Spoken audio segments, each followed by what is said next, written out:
Welcome into the latest edition of ESPN FC. I'm Dan Thomas, joined by Matteo Bonetti, Kate Margraf and Shaka Hislop alongside me in the studio. Gab Marcotti will be with us shortly. A little later on in the show, we'll focus on what happened in the Premier League today, particularly the North London derby. But we start, El Clasico, Real Madrid taking on Barcelona, of Real Madrid in third. Well, when it goes down into the annals of history, this won't be particularly remembered for much, Shaq, this Clasico, but another win for Barcelona and one step closer to La Liga title. Yeah, if you're a Barcelona fan, this is it's a fantastic result. You celebrating all weekend long, but as a game, it was nothing special, and I guess kind of reflective of the La Liga table right now, that Barcelona, you expect, are going to run away with this regardless of today's result. Still, you wanted to see more of a fight from Real Madrid. You wanted to see them produce some of the football that maybe they are capable of, though they haven't produced that for quite some time. But it's a game that's going to be remembered for some of the things that we've been critical of, particularly of Real Madrid over recent weeks. No real spark other than from Vinicius Jr. And then Barcelona, who kept Lionel Messi quiet-ish by his standards, but still, the better of the two teams, and in the end, a just result. Yeah, once again, this accusation of being dependent on Messi kind of thrown away by Barca. As Shaka said, he didn't do much in this game. He didn't need to. Barcelona still get the win. Well, he gets the win because Rakitic is always that player that no one talks about. He almost gets overlooked because Messi. He was able to find that space, especially on that wide inside channel. Vinicius wasn't always coming back, wasn't always helping. They had their wingers pushed up high. There was that gap of space that they were so successful in. Rakitic realized that, popped himself out, and then at the right moment realized the defender had bit, and they took the space. It was just a perfect finish for somebody that doesn't get as much attention, also from defenders, so that leaves him open to create something. From Real Madrid's perspective, isn't it weird, and it just shows how expectations have fallen, that maybe you could sell 1-0 isn't the end of the world, considering what happened midweek, considering they were 1-0 down after 26 minutes. There is a big argument to say, hey, this could have been a lot worse. It could have been a lot worse, and absolutely right about Messi dependencia, by the way.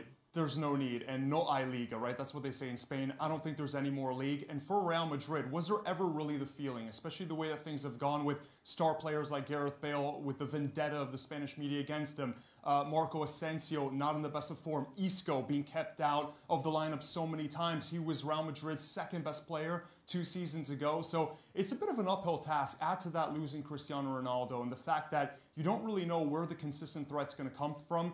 Karim Benzema has been maybe their best player of the season, but even the way that Sergio Ramos is defending, completely all over the place. And I think, once again, Real Madrid are just going to have to settle for one of the top 4 spots, go to the Champions League, but not win any trophies. Let's bring Gab Marcotti into the show. Gab, we discussed with Sid yesterday the possibility that maybe Santi could be gone this weekend with a bad result. You would suggest that Real Madrid showed enough that they aren't going to make any extreme change between now and the end of the season?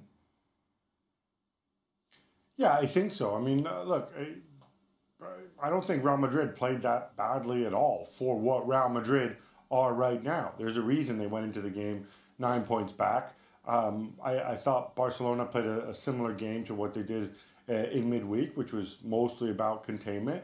The difference in the end, the Rakitic goal, sure, wonderful finish from Rakitic, but you know, if Stevie had been around, he would have been butchering Sergio Ramos for not for the first time, just completely losing him.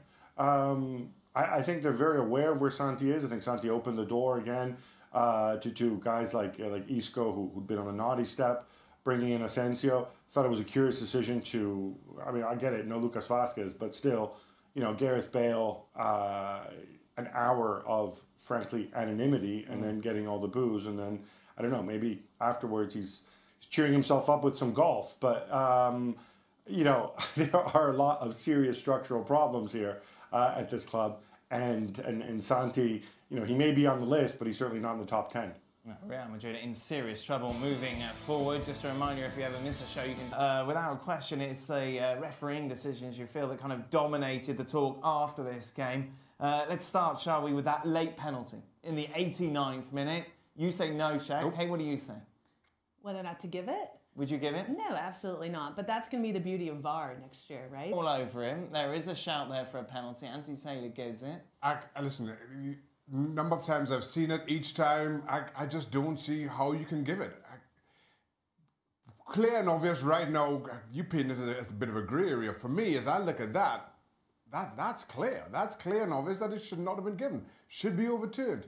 We talked about this at length, Kate. It is embarrassing, isn't it, that we're in a situation where the Premier League clubs said no to VAR at the start of the season. We need more time, considering the Harry Kane incident, of course, with the offside, a big talking point as well, where it would really made a difference. Well, today it would have, right? But there were plenty of problems with VAR. We see the Spanish league, they're having a hard time with VAR and adopting it. There's always going to be a time where people have to get used to something. It's about humans and technology and making them work together. Today, VAR would have been really important and would have changed the outcome of this game. And VAR is not foolproof. Serie A, the first adopter in the top 5 European leagues of VAR, they did a study. They looked at every single call that was overturned by VAR, and they decided that 90% of the time, that first season, it was done so correctly. Yes, there's humans behind VAR, but granted more of them, and they're able to take a second look. But if you're telling me that 9 out of 10 times VAR overturns stuff correctly, you have to put in every league. Now that we're used to VAR, when you see a league as big as the Premier League that still doesn't have it, it makes it difficult to watch because you think of how different would the standings look. There's too much money at stake. There's relegation. It's like, granted, there's the parachute payments in the Premier League, but now with all the money in the game, you cannot have these decisions that could cost a team the Champions League or worse, relegation. Peter Walton, by the way, will be on a Monday, and Shaka will talk about 12 matches unbeaten in the Premier League. You've got to give him the job.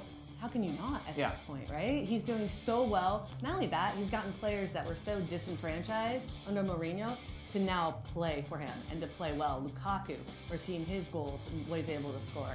Pogba has buy-in. Even in midweek game, he was playing defense when he didn't want to with all the injuries. You know, he's just done such incredible things with this group of players, especially what we saw, what they were like in the beginning of the season. That turnaround is huge.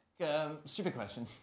Oh, well, Wait for ask it. away, Dan. Do you need, like United, to have a couple of rubbish matches and for them to get good again, just to be 100% sure about Solskjaer? Because we know, Stevie talks about it, when you're coaching and you're winning, it's easy. But when you go for a rough patch, that's when you're really found out. Yeah, I mean, I don't want to say ideally, yes, but given where Manchester United started under Ole Gunnar Solskjaer, and the fact that I think they have top 4 well within their sights now, let this run continue. And for what it's worth, you had a disappointing result, as you mentioned, against PSG. You had that rather ridiculous draw against Burnley. Yet still, you're able to turn this United team around. And let's keep in mind, just to put things in perspective as well, as much as as United continue to claw back on that top 4, they've been dealing with a lot of injuries themselves. But Solskjaer has not only brought the best out of the likes of Lukaku, he's gotten Alexis Sanchez. In that he hasn't had any playing time, he comes on, he makes a massive contribution today as well. I will say this, Romelu Lukaku, even when he was getting stick from United fans and from the likes of us, even when he was being asked to do ridiculous things, in my opinion, under Jose Mourinho, he did so without complaint. He gave the best that he could, even when it wasn't suiting to his talents. So it's no real surprise to see him do as he is under Solskjaer. So, what does it all mean in regards to that race for the top 4? Of course, a draw, like a great result for United in that North London derby. They are up to 4th, just 3 points off Spurs now. Always deliver, not brilliantly always, but who is always brilliant? So that's not important. It's how I said, we are not. It's not that we are like somebody in a candy shop and yippee yay, we have a little chance, and hopefully nobody realized that. So we know that we are good. That's how it is. But unfortunately, a lot of other teams in the league are really good as well. So we just have to keep going. It's what we will do. And how's that for today? I felt worse after a draw, actually, because I learned, of course, to respect results. And if we would have scored like one of these big ones, Fabinho, Mo, twice, Joel, Verge, Sadio, then I feel completely different. But it's still okay. So just let's carry on. And that's not important. It's how I said, we are not. It's not that we are like somebody in a candy shop and yippee yay, we have a little chance, and hopefully nobody realized that. So we know that we are good. That's how it is. But unfortunately, a lot of other teams in the league are really good as well. So we just have to keep going. It's what we will do. It's been a big day for the title race on Merseyside today. Liverpool drew 0-0 against Everton at Goodison Park, a week after drawing 0-0 against Manchester United at Old Trafford. It means that Liverpool, for the first time in almost 3 months, are now chasing in the Premier League title race, with City now 1 point clear, having picked up 8 wins from the last 9 games. Liverpool in the same period have picked up 4 wins from 9 games. When did it all start to go wrong? On January the 3rd, they went to City 7 points clear, knowing that a win would take them 10 points clear. But since that game, when they lost 2-1, Liverpool have struggled for momentum. But they go into the last 9 games of the season with hope still alive of a first title since 1990. They're only 1 point behind the leaders, and only over the final 9 games they have to play Chelsea at Anfield, Tottenham at Anfield, but the remainder of the games are against teams in the bottom 14 of the table, which means that the games that Liverpool have been generally winning, they have those opponents to play. Also, they have to play the bottom 4. But today was one of those games where they looked like they were short of ideas. Mo Salah again failed to score. Liverpool seem to be running out of ideas and hitting a bit of a wall at the wrong time of the season. But there are positives. Virgil van Dijk was again immense for Liverpool at the back. The good thing is they've kept 5 clean sheets in all competitions now, so there are things to cling to for Jurgen Klopp's team, but the mood seems to be pointing towards a Man City title. Can Liverpool turn it around? It's going to take something to stop City, but City have got a lot of games to play, a lot of competitions that they're in, so Liverpool are still fighting for this title, and they still have a chance to... What's wrong with late penalties and handballs in Italy over the last, 7 days? That wasn't a pen, was it? Well, it's funny that you focus on that rather than the Ronaldo thing, because if I can just mention that, and I thought it was a foul, but they show this endlessly from a million different angles, but it's not clear at all that there was contact on Cristiano. I'm not saying he dived, but it was a typical thing where the striker takes evasive action because otherwise the keeper is going to run into him, and by the laws of the game, it's still a foul. Remember, it's the rules say kick or attempt to kick an opponent, and that's what happened here. But he wasn't actually touched. Now, the reason that's relevant is because that led to a red card, and then you'd have to look at because it was outside the box. Was it a denial of a goal-scoring opportunity? I'm not 100% on that, because you need to see where the ball went and where Allen, who was a covering defender, was. But obviously that set the tone for the match. On the Alexandro, I think the ball hits his chest and then his arm. So it becomes a question of whether his arm is where his arm is supposed to be. I think his arm is generally where you would expect it to be. So no, I don't. I can see why it was given, but I disagree. I don't think that was a penalty. Welcome to Extra Time. Just the 2 of us here today, Stephen. Very nice. I'm rather enjoying it, Daniel. It's been lovely. Lovely. And yeah, I'm going to introduce producer saying don't forget Gab. I know Gab's here. I'm in the studio. What's Gab doing then? 3 of us. Yeah, but you're there. You're not in the studio. You're in your house. I know, but people listening to the podcast don't know. Well, they do know. I think we're all in the same place. Look, that one person will know. Don't worry. I've broken the 4th wall. Okay. Jurgen Klopp, of course, talking about the weather after the game. Did the win factor ruin Liverpool's title hopes? I never actually saw this.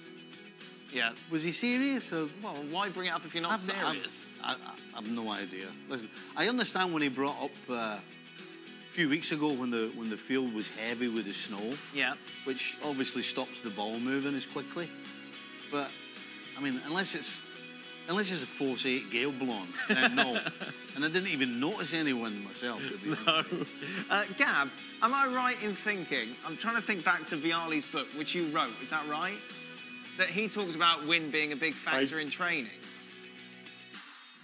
Well, we wrote it together. It's not Vialli's book. It's our book. It's not a biography.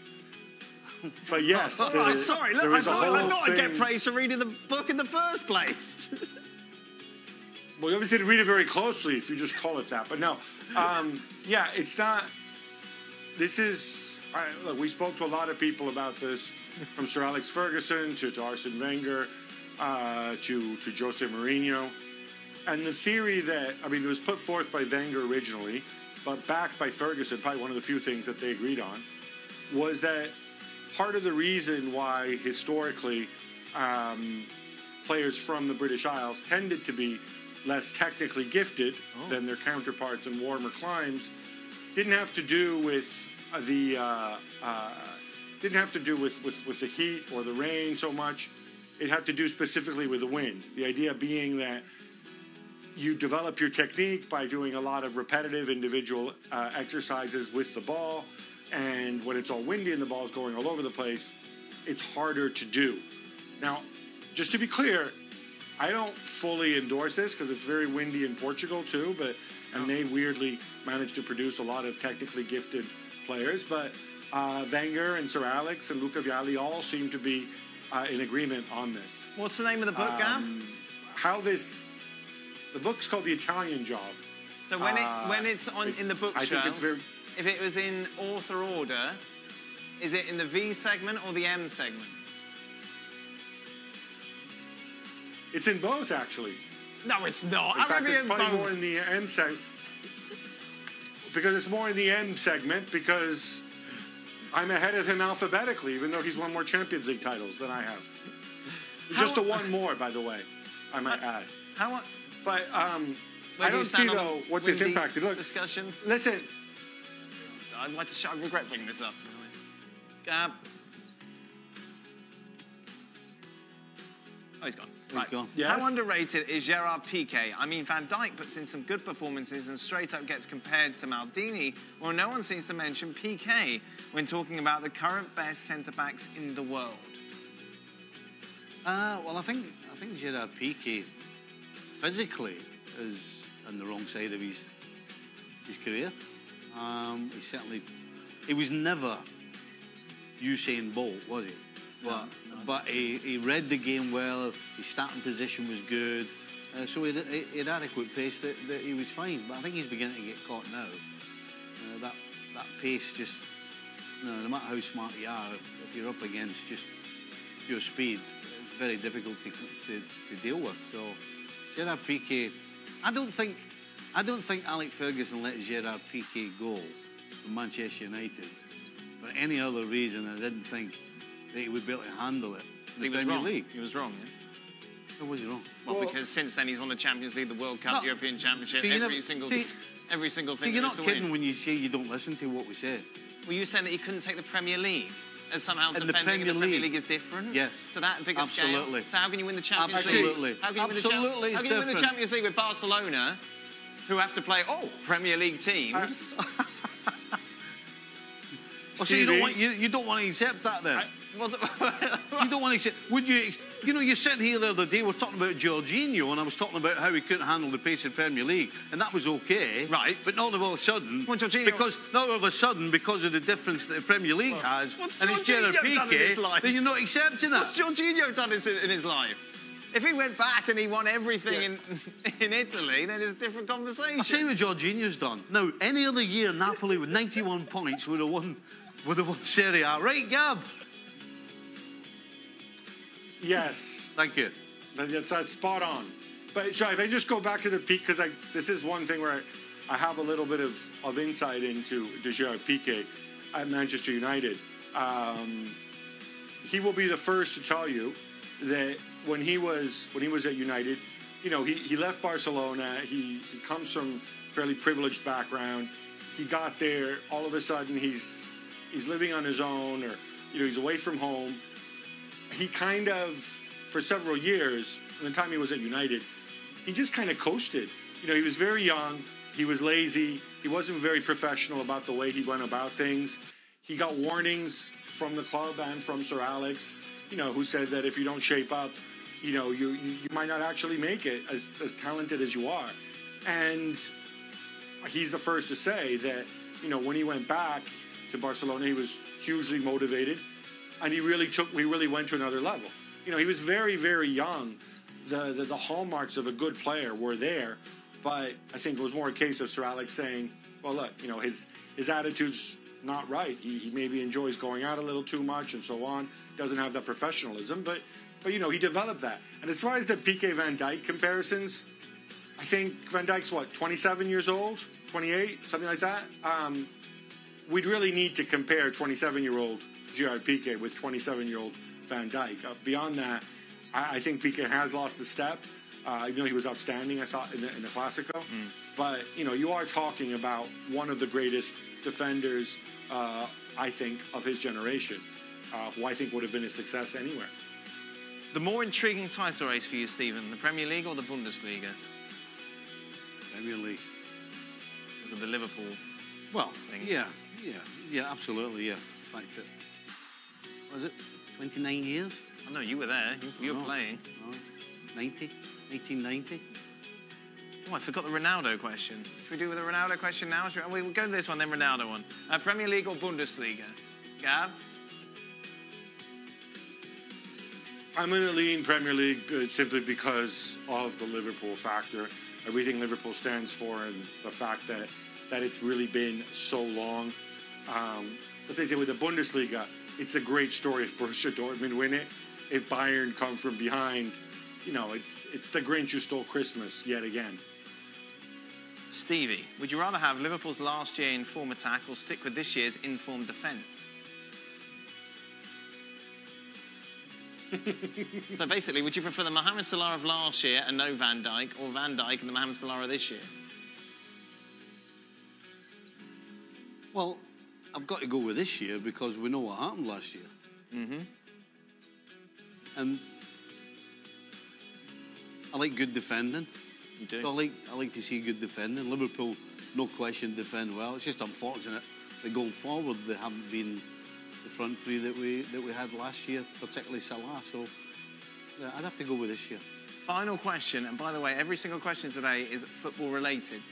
For the haters who say we never answer football questions on here. What's everyone's favourite football movie? Gab? Bend It Like Beckham? Goal 2? Where are you going?